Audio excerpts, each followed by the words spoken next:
All right, welcome back. Hope you're all having a great week. Today we're continuing our RBT exam practice questions series, where we're going through some RBT exam questions and breaking them down together. For our study materials, please check out rbtexamreview.com. Links to all the products are also in the comments and descriptions. We offer 3 practice exams, a full task list study guide, combo pack, which comes with everything, is our best deal, and of course, the competency study guide as well. If you're new to the channel, welcome. If you're returning, welcome back. Please like and subscribe. Congratulations to everyone who's recently passed their exam. Please let us know in the comments when you pass so we can include you in our shoutouts. Other than that, let's keep working hard, keep studying hard, and get to our questions. Question 1. The 2 fundamental components of differential reinforcement are blank. This is a fluency check, essentially, right? We have a very specific term they're asking about, which is differential reinforcement. And on the exam, whenever you see a specific term, you should be able to define it in your head. And you should be able to understand what the concept is and how it applies to the question. If you can do that, you're fluent. And if you're fluent, the test becomes much easier. In this case, they want to know the 2 fundamental components of differential reinforcement. So let's go through the exercise we just talked about. What is differential reinforcement? Differential reinforcement involves reinforcing a certain behavior, putting another behavior on extinction. With that said, what would the 2 fundamental components be in our explanation? Obviously, reinforcement and extinction. That's what we're looking for. So A, reinforcement and punishment? No. B, punishment and extinction? No. C, reinforcement and prompting? No. And then D, reinforcement and extinction? Yes. D is our answer. As you see, if you break down the question and spend time on the question, analyzing the question, finding the right answer choice becomes a lot easier. An exercise you should try occasionally is covering up the answer choices, just reading the question, and then predicting the answer. You should be able to predict the answer for this question without knowing any of the answer choices. Our answer here is going to be D, reinforcement and extinction. You're watching the NBA playoffs and a commercial for Doritos appears. You get up, go to the pantry, and look for a snack. You see some cashews, so you grab the cashews and start eating the cashews. What is the SD for grabbing cashews? This is a behavior question where we need to analyze a behavioral scenario. It's very important when they give you behavior scenarios that you identify specifically the behavior the question is asking about, because there's a bunch of different things going on here, right? You're watching the NBA playoffs. A commercial comes on. It's a commercial for Doritos. You go to the pantry, look for a snack. You see cashews, you eat cashews. A lot of things happening. The question is asking about grabbing cashews. Okay, so we can narrow it down to grabbing cashews. Then the question wants to know the SD. And as we know, the SD is the antecedent, the discriminative stimuli, signals, reinforcements available, and it evokes a behavior. That's what we're looking for. So let's find grabbing cashews. Right? You get up, go to the pantry, look for a snack. You see some cashews, so you grab the cashews. Now, simply if we asked what the antecedent was to grabbing cashews, what would you say? Well, you would say you see some cashews. And seeing cashews does what? Signals to you that cashews are available. So, without even seeing the answer choices, we could predict the SD is seeing cashews, right? So let's see if that's correct. A, the Doritos commercial. Is the Doritos commercial the SD for grabbing cashews? Well, no. The SD says cashews are available in this case. Does the Doritos commercial tell you cashews are available? No. The Doritos commercial prompted you or evoked you going to the pantry, right? Looking for a snack. Doritos commercial, if anything, is a MO, right? Establishing your hunger, establishing snacks as a consequence. But it's not going to be the SD for grabbing the cashews. What about the pantry? Again, just because you see the pantry doesn't mean cashews are available. Not until you see the cashews are they available. So if we look at C, the cashews, right? The SD is going to be the cashews, seeing the cashews. 1, it's the antecedent to grabbing the cashews. 2, seeing them actually signals they're available, which is what an SD is. And then D, you're hungry. That's going to be a motivating operation, evoking the behavior, go and look for a snack. But again, just because you're hungry doesn't make cashews available. The SD signals something's available. Only seeing the cashews signals to you they're available. The SD for grabbing cashews is the actual cashews. Which of the following discontinuous measurement procedures underestimates behavior? Some of you, if you've been studying a while and using my study guide, you might just know this off the top of your head, which would be amazing. If you don't, that's okay because we can work through it. So this is a very popular question, okay? Fundamentally, if you think about our procedures, it makes a lot of sense, right? So first things first, we know we're looking at a discontinuous measurement procedure. So what can we eliminate? Well, we can eliminate C and D, duration and permanent product. Why? Well, because duration is continuous. Permanent product is sort of continuous, but it kind of exists on its own, right? It's not discontinuous. Our discontinuous measurement answers are A and B. So which one's going to underestimate behavior? And when we underestimate behavior, our data is indicating the behavior is happening less than it actually is. So think about a whole interval recording. Whole interval, we're going to pick a time interval.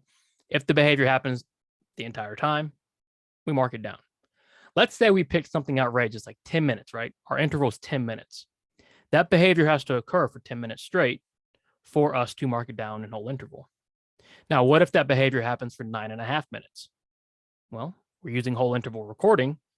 We're not going to mark a response. If I go back and look at the data, I'm going to see 0 responses, when in actuality, the behavior happened for 9.5 minutes. Therefore, whole interval does what? Underestimates behavior. So the answer we're looking for is A. Partial interval, on the other hand, all the behavior has to do is happen what? One time, it counts as a response. So if we have a 10-minute interval, if that behavior happens for a second, it's going to be a response, okay? It's not going to underestimate the behavior, right? It might underestimate the frequency, but it's not going to underestimate how often that behavior is occurring. What discontinuous measurement procedure underestimates behavior? It's going to be A, whole interval recording. Start trying to think of things on a deeper level like that, right? Fundamentally, if you think about it like that, it makes sense. Some of you might just know it, which is great. If not, think through it, okay? Our answer here is A. You offer to help your BCBA with a new client assessment. They task you with conducting indirect assessment with the stakeholders. Which of the following would not be an example of an assessment you would conduct in this scenario? First reaction is there's a lot of things going on. The answer choices are long, the question's long. In this case, or in this scenario, when you get an overwhelming looking question, first things first is slow down, determine what the question wants to know. The question wants to know, what is an example of an assessment you would not conduct in the scenario? So what assessment are we not going to use? What does the question tell us about the assessment type? Well, the question says you're going to use an indirect assessment. Give me examples of indirect assessments. Let's define it. Well, surveys, checklist, interviews, things where we're not actually observing the client or learner or person of interest. So if we're looking for assessments we wouldn't use, okay, first thing that comes to mind is some sort of direct assessment. If we want to use indirect assessments, well, we're not going to use direct assessments. All right, let's look at our answer choices. A, you email the parents a behavior checklist and request that they fill it out and send it back. What are we doing? Are we observing the actual client? No, we are sending an email. We're not even observing the parents do the checklist, right? It's about as indirect as we get. B, you call the parent on the phone to gather some behavioral history. What is this? Well, it's an interview, okay? Again, indirect. C, you accompany your BCBA to the client's house. While the BCBA collects ABA data, you ask the parents what their goals are, okay? Well, if we're interviewing the parents, is that indirect or is it direct?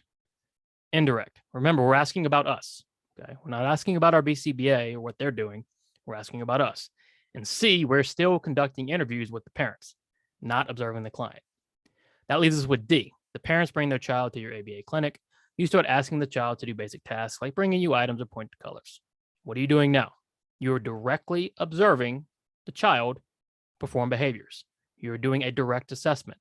If you're tasked with doing indirect assessments, an example of an assessment you would not conduct is D, a direct assessment. Simple as that. If I told an RBT that I wanted to reduce the rate of a behavior that is essential to a client's success, what do I want to accomplish? The wording here is a bit tricky. What's going to throw you off is this essential to a client's success. Doesn't really matter. All right. What we're worried about is the part where we want to reduce the rate of a behavior. If we're going to reduce the rate of a behavior, what are we trying to accomplish? Well, think about rate. Rate is frequency over time. If the rate of a behavior is low, is it happening a lot or a little? A little. If the rate of the behavior is high, is it happening a lot or a little? A lot. So if we want to go from a high rate to a low rate, do we want to increase or decrease? We want to decrease. So what do we want to accomplish? A, I want to increase how often this behavior happens. Well, no, because we want to reduce the rate. So we look at B, I want to decrease how often this behavior happens. Yes, if I'm reducing the rate, I'm trying to reduce how often the behavior occurs over a period of time. C, I want to eliminate this behavior. Well, that might not be the case. What if it's a crucial behavior, right? Essential to the client's success, it just happens too much. We might just want to reduce how often it happens, not necessarily eliminate it. And then D, not enough information. Incorrect. We have plenty of information. Simply put, if you're reducing the rate of a behavior, you're trying to decrease how often the behavior happens. B. If the behavior plan includes a non-contingent reinforcement procedure that occurs every 3 minutes, when would you deliver reinforcement? What are we going to do? First, we ask what the question wants to know. The question wants to know, when are we delivering reinforcement? In this case, the information given is a non-contingent reinforcement procedure every 3 minutes. So immediately we start thinking every 3 minutes, right? But we also have to consider it's a non-contingent reinforcement procedure. What does non-contingent mean? It means we're not relying on anything. We're not expecting anything to happen. There is no required behavior to get reinforcement. No matter what, we are delivering reinforcement every 3 minutes. There's no contingency in place. It's just a schedule of reinforcement no matter what. So A, after the client engages in the target behavior, are we worried about the target behavior with non-contingent reinforcement? Not in this case. It's an NCR every 3 minutes. It's all we know. It's all we care about. B, after 3 minutes, if the client engaged in the target behavior. Again, the target behavior is not relevant in our non-contingent reinforcement procedure. We just know every 3 minutes, we're delivering reinforcement non-contingently. So C, after 3 minutes, no matter what, that's what we're looking for. Regardless of what's going on, if we're doing a pure non-contingent reinforcement procedure on a 3-minute schedule, after 3 minutes, reinforcement is being delivered regardless. And then D, before the 3 minutes is over, no matter what, we're not going to do it before the schedule says every 3. So after 3 minutes, non-contingently, reinforcement will be delivered. Which of the following answer choices represents a verbal prompt? Prompting questions should be pretty easy. I think they're one of the more easy things. The type of prompt is in the name itself. A verbal prompt is going to be what? Well, you saying something, prompting the client. Gestural is going to be you making some sort of gesture. Modeling is you are doing the skill or behavior, modeling it. And then physical prompts are physical prompts, right? Very straightforward. So in this case, we're looking for an answer choice that represents a verbal prompt. A, I lay out a field of 3 cards, push the picture of the cat closer to the client, and tell the client to touch cat. Well, are we prompting verbally? No, right? If anything, we are going to positionally prompt, right? Even less than that, though, right? The prompt comes after the SD, okay? So if we're thinking the SD is tell the client to touch cat, the prompt will come after that, okay? It's not really clear here, right? What the SD is, what the prompt is. A is okay, but can we find a better answer, right? It's a little unclear. B, I asked the client to throw away their food and then say, where does trash go? The client then throws away their trash. All right, now this is very clear, right? We asked the client to throw away their food. We prompt them, where does trash go? The client then engages in the behavior. B is more clear than A, right? A is unclear.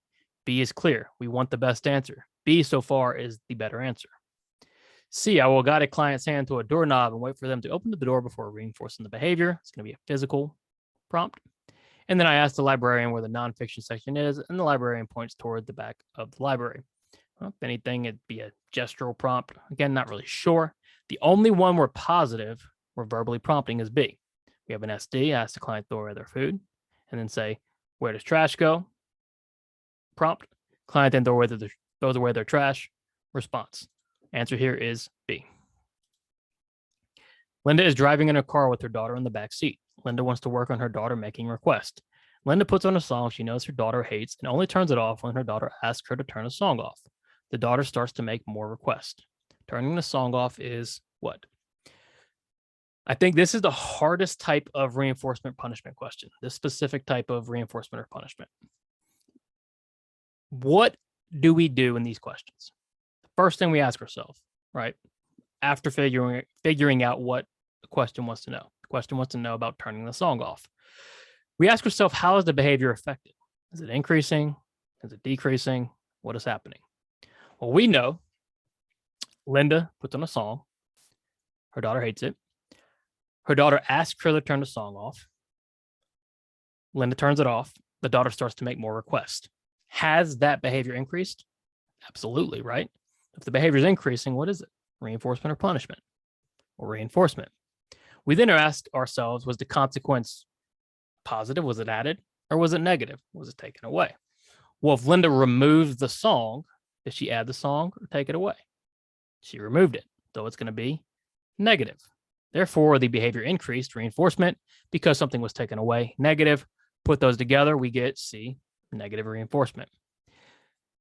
Reinforcement punishment questions should not be difficult, but you have to go slowly at first if you're just learning them. Once you get a hang of it, you'll be able to answer these questions so quickly. If you're just learning it, though, you're going to have to put in time and reps, okay? Go slowly, break it down like we just did. Gradually, you're going to get better at it, all right? Just remember, we removed the song, negative, to increase the behavior, reinforcement. When you put a behavior on extinction, what would you expect the behavior to do? All right, got to think about extinction here. What are we doing with extinction? Withholding reinforcement, right? What happens first? Well, the client experiences an extinction burst. What is an extinction burst? A temporary increase in behavior. What happens after? The behavior starts to decrease. That's why we walk through our terms, because we get all the information ahead of time, making answer choices a lot clearer. So what are we going to expect the behavior to do? Well, we first expect it to increase and then decrease. So A, immediately decrease. Do we expect the behavior to immediately decrease once it's on extinction? No. Okay. Never expect it to immediately decrease. Very rare that it's going to just immediately decrease. B, increase at first and then decrease. That's what we just talked about. Increase at first would be our extinction burst, and then decrease would be what we expect to happen afterwards. B looks pretty good. C, decrease, then increase, and then decrease again. No, we don't expect it to fluctuate that way. If anything, it's going to increase at first. D, not change and then decrease. No, very rarely do they not go through an extinction burst. The most commonly or common expectations of extinction would be an increase at first and then a decrease. B. All right, thanks for watching. Please like and subscribe. RBTExamReview.com for all of our study materials. Questions, comments, let me know. I'd love to help. Work hard, study hard. See you soon.